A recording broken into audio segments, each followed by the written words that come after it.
Our world is called Centium. So a little bit about Centium's history. 50 years ago, a hole in the ozone layer caused major floods all over the world and a rise in sea levels. Most of Earth's landmass is now underwater, making Centium the only survivable place in the world. With a population of around 10 million, people in Centium started forming their own communities and governments. In this race for survival, well-resourced and connected individuals came to control the only desalination and energy production plant in the nation, developing the state into a monopolistic capitalist system where one company has total control over the production of goods and services. Here is a timeline which we will get into more detail later. So due to this limited supply of drinking water, the big desalination company called Desal Corp has a firm grip on the vital sectors of the state. Being the only company capable of building viable infrastructure, they have come to build and operate a hydropower plant and a microgreens factory, producing energy and food for the community. With this much power, Desal has a major influence over the bureaucratic system of High Tide City, influencing policy and the way of life for the residents in High Tide City. And here is our Desal Corp logo and the mascot. So the two communities in Centium are the people who live in High Tide City and the people who live in the Oasis. So most of the people in High Tide City want to work for Desal Corp. It's the best way to make a living, and if you don't want to work for them, then they also have some consequences. So they're given lower quality water, microgreens, and produce, for example. The Oasis is up in the mountains. They have the last freshwater reserve in the world, and therefore they can produce better crops and higher quality produce. Because they're self-sufficient, resources from the city are withheld from them. Here is also a map of Centium. We have around the coast is the High Tide City, and up in the mountains we have the Oasis.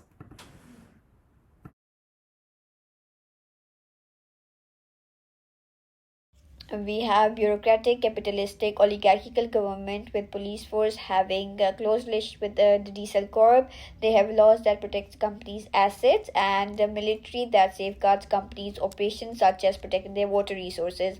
The military has enroached the mountain territory with the aim of establishing outposts or maybe extracting resources that minimizes the land of the mountain people. In terms of curriculum in our world, it's all funded by corporate associates. They have this aim to create a workforce for the diesel corp in the future, and they provide them with the technical skills which serves the purpose of the company.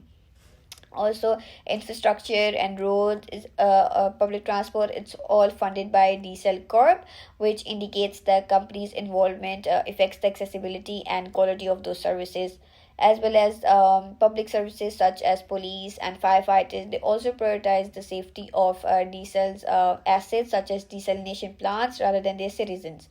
Diesel company has this psychological clinics which aim to provide therapy to the workers, but they have this hidden motive where they want to ensure that the workers are loyal towards the company. So these psychologists, they manipulate and thoughts of those workers to ensure that these workers do not betray the company. The Oasis community is governed by, or they have these elderly community which makes decisions, provide ideas, way of living, but these ideas are put to a vote for the community to decide. And also services that is essential such as education, food, water, medicine, it's all free for the community members, and they can also change and trade the items if they want to. Now I will be talking about the rule of law. And as mentioned before, diesel is a dominant force in the society. So therefore, when it comes to the rule of law, it will be primarily influenced by the government. But the government is also founded by diesel. So therefore, all the policies and the laws will be made in favor of diesel's corporations. Some example of these laws can be to prioritize and safeguard diesel's employees, making people that don't work for them with less benefits. It can also be that having things as basic human rights will only exist to the extent that it doesn't interfere with diesel's interests and goals. Things such as environmental protections will also only exist to the extent that it doesn't interfere with diesel's profit-making activities. And as mentioned in one of the readings by Nygaard Christensen regarding Danish policy about Greenlanders, policy can really have a big effect on marginalized groups. And in the case of our world, the government of High Tide City will construct policy around certain marginalized groups, such as low-wage worker or the oasis people, making them out to be the problem populations. So therefore, some policymakers that can be put in place can be about resource allocation, making it easier for certain people to get a hold of things as clean water. And it can also be about healthcare access, making it easier for certain people to get access to healthcare in front of others. So, in this society, we have two very distinct forms of economies thriving in their own ways simultaneously. In High Tide City, we have a very strong laissez-faire monopolistic style of capitalism, mainly through the predominance of desal. And in the Oasis, we have a more community subsistence and exchange sort of based economy happening. Now, to understand how this split occurred, we can look at the timeline. We can see how at the very beginnings in the formations of High Tide City, well-resourced and economically powerful individuals and organizations kind of flocked from around the world to kind of invest in and develop infrastructure in order to kind of build a safe haven from this climatic sea level rise. This has forced the relocation of local residents that were kind of there already into the upper regions and more remote regions in the mountains. And this is kind of the beginnings of the Oasis community. So we can kind of see this heavy contrast when we look at the macroeconomics of these two societies. In High Tide City, there's 20 billion kind of US dollar equivalent GDP, 20% coming from agriculture. This is microgreens produced in factories. We've got industry. This is mainly power production through hydropower and tidal power. Manufacturing produces 20% of the GDP. This will be maybe clothes, transport, machinery for the prior industries mentioned, and 30% comes from services. Now, in the Oasis, we have kind of a $500 million GDP, and 90% of that is from agriculture. When we see later in the timeline, we can see that the Oasis community had started kind of selling or trading crops with members of High Tide City. And this kind of spikes a new form of income for the Oasis. And the 10% unaccounted for will be from informal economies, perhaps scavenging and kind of informal trade.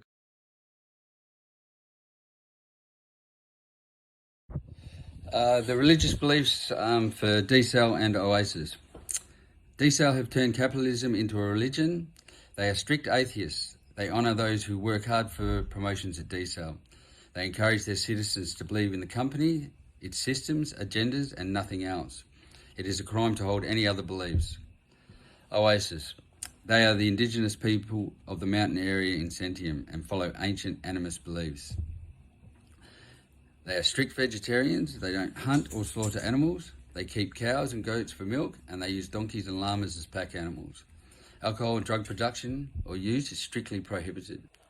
Desal controls a large technological military army. The praxis evolving in Desal is controlled primarily by the elites. They endeavour to keep the soldiers under control by paying them just enough so they believe they are free, but in reality they are slaves to these elites. Oasis. They live in the highly protected mountainous area. They are a stateless group of communities similar to today's Zomia. Steep walking trails keep out unwanted visitors. Oasis is impossible for Desal to penetrate. Military technology is unnecessary and unavailable. They have an effective guerrilla force that involves the entire adult population. They have conducted raids on the city and captured a significant cache of weapons and ammunition to protect themselves against the Desal army. The praxis in Oasis is to evolve an equal society. They are dreaming of egalitarian perfection. As Joel Wainwright in his article on Praxis states, they are looking for the means to achieve collective liberation and justice. High Tide City boasts an advanced system of flood management technologies, including levees, flood walls, and drainage networks, which are all integrated into the urban landscape. These systems use real-time data and predictive AI to mitigate flood risks. However, those living in the outer reaches of the city are still prone to floods, as all technological advancements are funded by Desal Corp, and their main goal is to protect its assets and means of production, namely its desalination plants, microgreens farms, and hydropower stations, as well as desal employees. While there is no internet, citizens of the city can still enjoy Desal's domestic-only network, which is managed and monitored by the company for safety.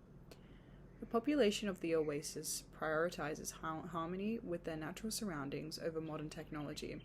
That being said, they do incorporate small-scale wind turbines as well as water mills in order to power homes and communication devices. They use sustainable farming technologies such as agroforestry and crop rotation to minimize environmental impact. In High Tide City, propaganda-driven arts glorify the Desal core.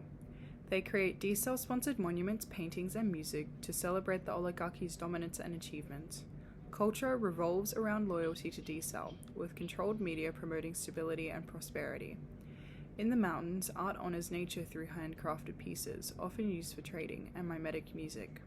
Their culture values simplicity and self-sufficiency, emphasizing the importance of preserving the natural world.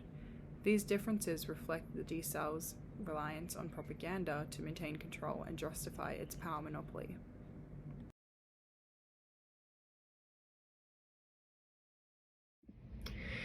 In the intricate tapestry of ethnic and class relations between the Oasis and High Tide City people, the historical backdrop of Centium tells a tale of conflict and displacement.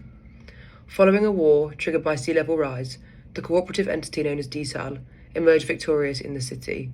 This triumph, however, came at the cost of pushing the original indigenous inhabitants of Centium up into the mountains, now referred to as the Oasis.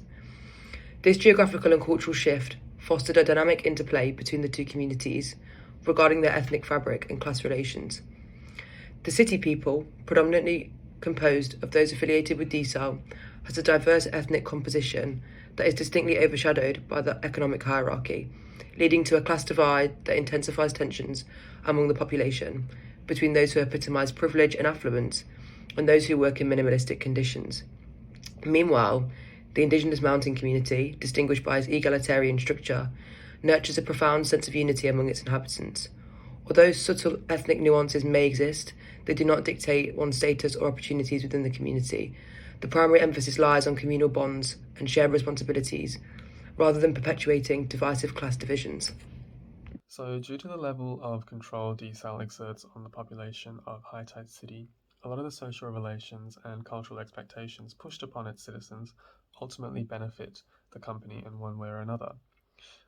Patriarchal relations ultimately benefit Desal in that men are expected to work for most of their lives, dedicating their lives to create profit for the company, and women are expected to take care of domestic activities and child caring. This reduces expenses for the state, where household and domestic activities are taken care of free by women. At the same time, the subordination of women in this way is beneficial for the company in certain areas such as textile industries, where by having many women workers working for male managers and positions of power occupied by men, kind of reduces the likelihood for collective action, unionization, and this sort of kind of subordination of women and high patriarchal expectations for men fosters an environment very hostile for alternative lifestyles, and especially LGBTQ individuals ultimately cannot express their freedom, and they cannot kind of deviate from this very rigid structure provided and expected. So the social relations of the Oasis is very different to that of High Tide City. So this society functions without the logic of profit and surplus extraction from workers. It's more of like it functions in a way where immediate community and family structures are reliant on each other for subsistence. And although there are patriarchal gender norms and expectations in this society, mainly men being expected to be leaders and women being expected to be the carers of this society. Anyone's effort put into the society will be felt and ultimately appreciated by other members of the community. In this way, women are regarded as vital members of the community, and there is much more room for alternative lifestyles and gender expressions and orientations. Um, so this inclusive stance fosters a sense of belonging and kind of contributes to the residents' overall sense of harmony, and kind of this lack of hostility towards each other.